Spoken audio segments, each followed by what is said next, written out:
Good morning, and thank you all for coming to honor and memorialize my father, John Marrero. I can't promise I'm not going to tear up, but I'm going to do my best to make it through this. They only gave me 5 minutes, so I'm going to do my best with that too. I have about 3 pages, but we can get through it. The words I'll share with you are not just mine though, but an echo of the sentiment I have heard from so many people.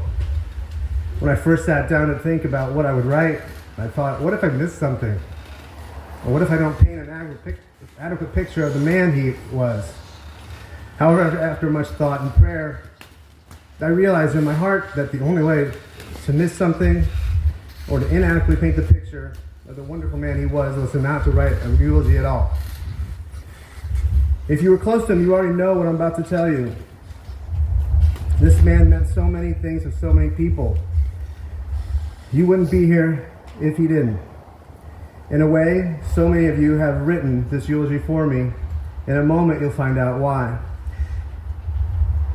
John Marrero was born July 17, 1949, Bronx, to Pedro and Delia.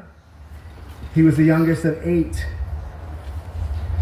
He was born just 8 days after my mom. He would often tell us how mom was a cradle robber, and he was just a baby when they met. In a way, he was a baby, and they both were. They started dating at about 13 years old, around 1962. They were married in 1968, meaning they've been together for about 63 years.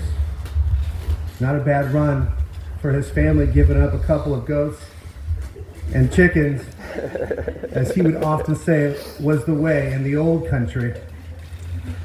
John and Linda were married on February 10, 1968, and off to Germany they went with the United States Army. Dad always downplayed his finance clerk role during the Vietnam War, but to us, he was always our hero. Victoria Lynn was born in 1969, almost a year after they wed. Thank you. John Peter came less than 2 years later in 1970 on Halloween, followed by Stephen Anthony in 1973. In 1975, Deborah Suzanne was born. Some of you may not know, Debbie was a beautiful soul. She was very special with Down syndrome. She would change the family forever.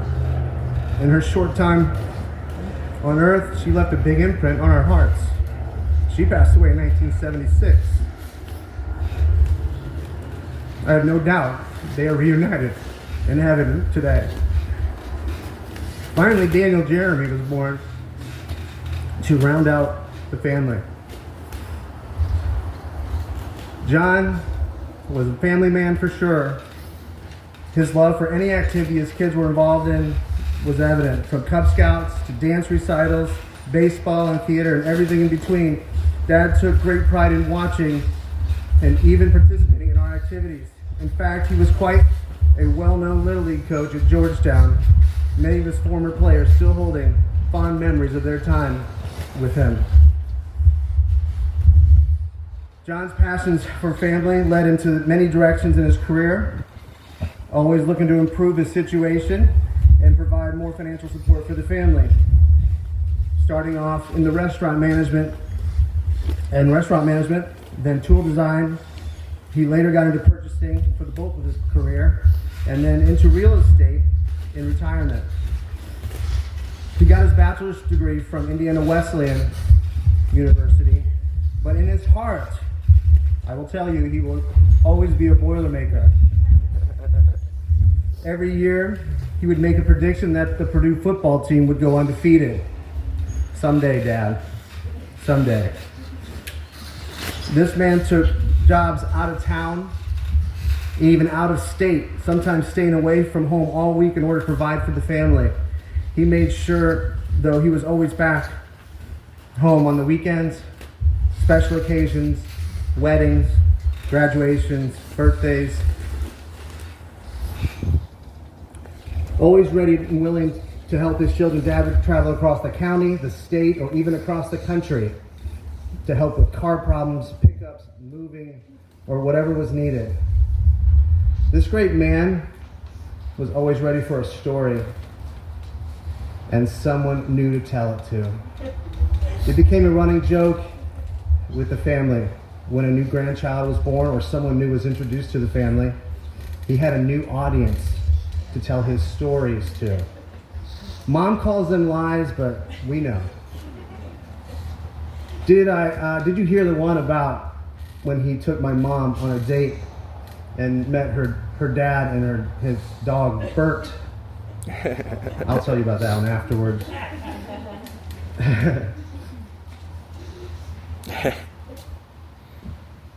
My dad was a man of God.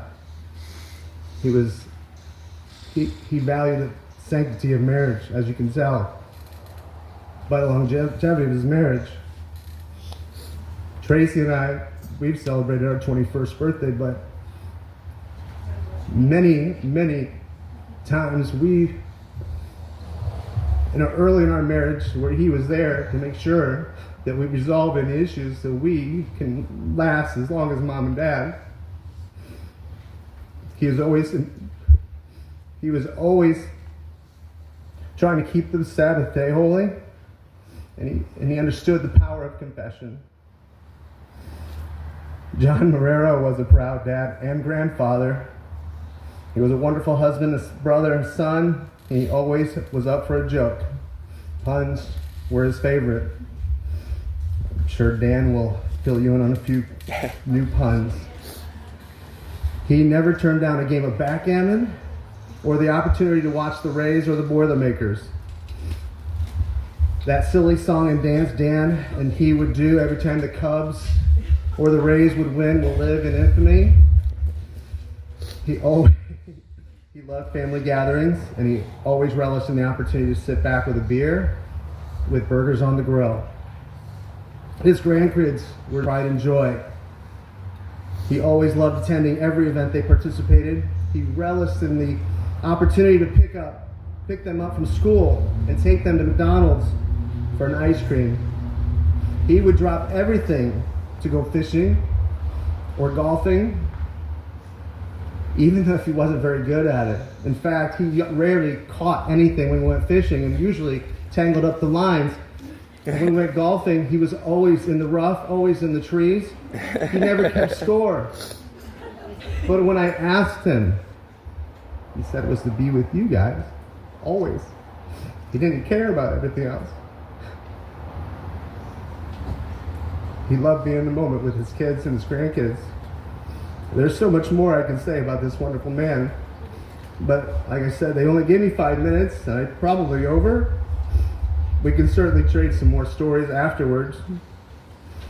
But don't take my word for it. Here are some of the things some of you all have said when you found out about the passing of my father. I'm just going to read a few, but I've actually got another full page of them because I know we're almost out of time. One person said he was one of a kind, special man. Another person, your dad was such a great father and grandfather. We have great memories of him in your pool with the neighborhood kiddos. My uncle, your father, was such a great husband, father, uncle, brother, and grandpa. So funny and kind. Another one, Uncle Johnny was always such a loving and joyful presence in our family. Another one said, he is the nicest man. I always enjoyed cheering with him for our kids in so many baseball games. I'm glad I had the pleasure of meeting your dad. He was a hilarious guy and so fun to be around. He always brought good vibes and smiles to those around him. He was such a fun dad. I loved visiting the Marrero family in high school. Your dad was simply one of the best. Your family and all who knew your dad lost someone very special today. And this is one of my favorites. This is from a friend of mine in high school. Your dad was one of the greatest men I've ever met. He was one of my heroes, and I'm lucky to have been so close to him as I was growing up. These are all the things you all have said about him. I truly could go on, and I'm sure you all could too. His commitment and passion for Mom, our family, Jesus Christ, and everyone he met was evident in every interaction. John Marrero, my father, will be missed by us, but welcomed by our Lord Jesus Christ in heaven. Thank you.